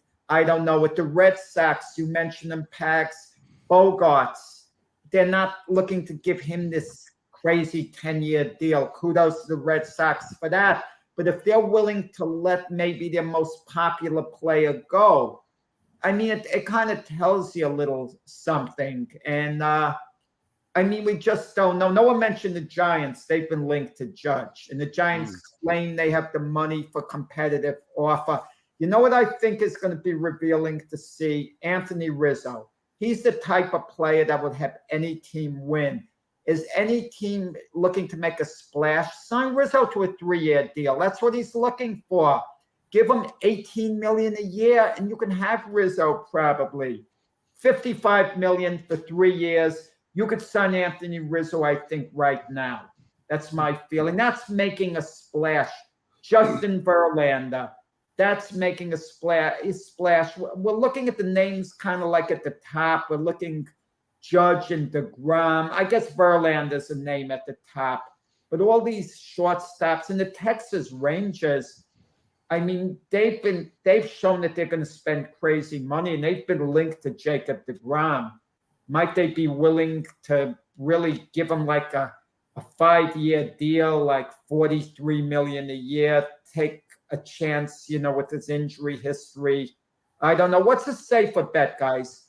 Over 3 years, the next 3 years, Verlander or DeGrom? Who's a safer bet to sign for 3 years? Yeah, I kind of think Verlander. DeGrom just always seems to be hurt. It's frustrating. But I would, if I were a team, I'd consider signing Verlander. I'd stay far away from Jacob DeGrom. DeGrom's younger, though. I know. Verlander might get a wall. You're figuring 2 years, like on the 3rd year. If DeGrom is healthy, he should give you an excellent 3 years if he's healthy.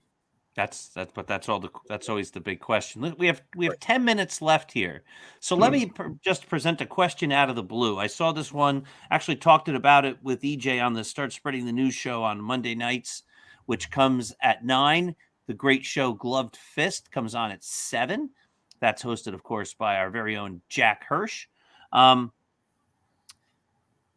would you rather be? I want you to think about the question, and then each of you can give your answer. Would you rather be the superstar player who has the tarnished reputation? Say somebody like a Barry Bonds or a Roger Clemens or a Pete Rose, right? Like, you were great, no doubt about it, Hall of Famer, but you're not in the Hall of Fame because something happened along the way to tarnish your reputation. Or would you rather be the good ball player who's basically forgotten? Think of a guy like Larry Bowa, who played great shortstop for the Phillies. Nobody remembers Larry Bowa. What would you rather be? The guy who had a nice career and was pretty good for a long time? Or would you rather be the great player who has the tarnished legacy? That's easy for me. All right. I would rather be the great player with the tarnished legacy. Of course you would. This world is out of whack with morality and this and that. And listen, the guys with the tarnished legacy are the highest profile guys. A-Rod has his job with Fox, ESPN. Clemens is coming on there as the guest. I mean, to me, it's the tarnished legacy. I will say this, some guys' legacy gets tarnished and they can't come back depending on personality. It's hard, like a Rafael Palmeiro, a Sammy Sosa. But, a guy like Pete Rose, Pags reveres him. Pags doesn't care his legacy, with the sports betting. Pags loves Pete Rose. He's a megastar to Pags compared to Larry Bowa. So there's your answer. Because that came right from my lips. That's right. Well, it's the truth, isn't it, Bill? No, it's not. I think the reason why he won't get in there is because he's an ass. You know what I mean? And he can't he can't shut his mouth is the problem. You know what I mean? And that's when you put him on a ball field, back in the day, he was great. But he's just an ass now. And I don't necessarily need to support him. I feel like that he will be better served in the Hall of Fame posthumously. But, guys like that live forever. Rotten ones live forever because, you can watch the apple just go rotten and rotten and rotten and nobody will ever touch it in the basket. So it's literally, I think that he could live to 110 years old and still not make it into the Hall of Fame until he's dead. All right. Listen, guys, I'd rather be the nice player with a good career, right? I know Doc's going to agree with this because he's a nice guy. Listen, I mean, you still got to get up in the morning and look at yourself in the mirror. You want your family to be proud of you. You don't want to be a jerk that that your friends don't like you anymore and your family disowns you. I mean, I mean, I'm not going to make That's all that not the money. question, Mac. That's Yeah. not the question. Family liking your morality. No, I agree on that count. All right. I'm talking about status as an athlete. I understand, but I think it all comes together in one, Jack. I mean, I think it's all part of being that person. So, I mean, I'm not going to make all that money. I don't need $100 million for the rest of my life. I can even continue working if I want. So I'd rather be that nice player any day, and the heck with that, the superstars. Doc. Yeah, I agree with Mac. I mean, I'd love to be a superstar, but given the choice between being a superstar with a tarnished legacy or an average Joe with stellar reputation, I'd always go with the stellar reputation. I'd rather be, I guess, forgotten, except for the people who are looking back at the sport and saying, hey, he was a good ball player and a heck of a good guy. I want to be able to look my kids in the eye and my wife in the eye and my family and my friends and say, I gave it. That's another issue. I agree with you guys on that issue. Right. But if I were a player who had the tarnished legacy because I cheated, hey, Dad, you ran a 2-hour marathon. I know, but I did steroids so I could do it. I'm going to give you an example, Doc. I'm going to give you an example. Let's say you arranged a trip with some Yankee fans. You were in charge to meet some Yankee legends, and in walked the room together Andy Pettitte and Roger Clemens. Roger Clemens would have the bigger buzz with the fans. They would go over to him a little more. That's Roger Clemens. That's what I mean. Correct, but he has to live his whole life with the question of, did you cheat? And so does Andy Pettitte. I'd rather not cheat and not be great and be the best I could be. I agree with you on that count. I'm just saying at the end of the day, rep, how you looked at sports. They don't look at these guys. Listen, Clemens isn't looked at. When they look at him, you think more great legendary pitcher than you think steroid thing. That's at least the way I think about it. I think that's the first thing that comes into your mind when you talk about Roger Clemens is he got, a lot of those wins because he was on steroids. He was so good in his later years because of those steroids. I think that's the first thing that enters your mind. I think you look at guys like A-Rod too. I think you look at him more like great player. And listen, what could I say? It's the type of question. If morality comes in and it's a humiliation, if I'm looked at as being a cheat at all, but I got more status, I would rather just be the good guy and not looked at as the cheat. If there are other factors that you guys mentioned involved. I knew Jack would come around. I knew Jack would come around eventually, Doc. I knew he would. Yeah, of course. Absolutely. All right, you know what? That brings us to the top of the hour. We've done 2 hours of great sports talk. The 4 most brilliant minds in the history of sports talk, and all good people at the same time. So our reputations all stay clean. Hey, stay tuned tomorrow. Tomorrow's the big football show. And then throughout the week, there's so many great programs. This has been the Mac, Jack, Doc, and Philly Sports Guy debate show. Have a great Saturday, everybody. And we'll see you right back here next Saturday at 8 a.m. Take care, folks. In time.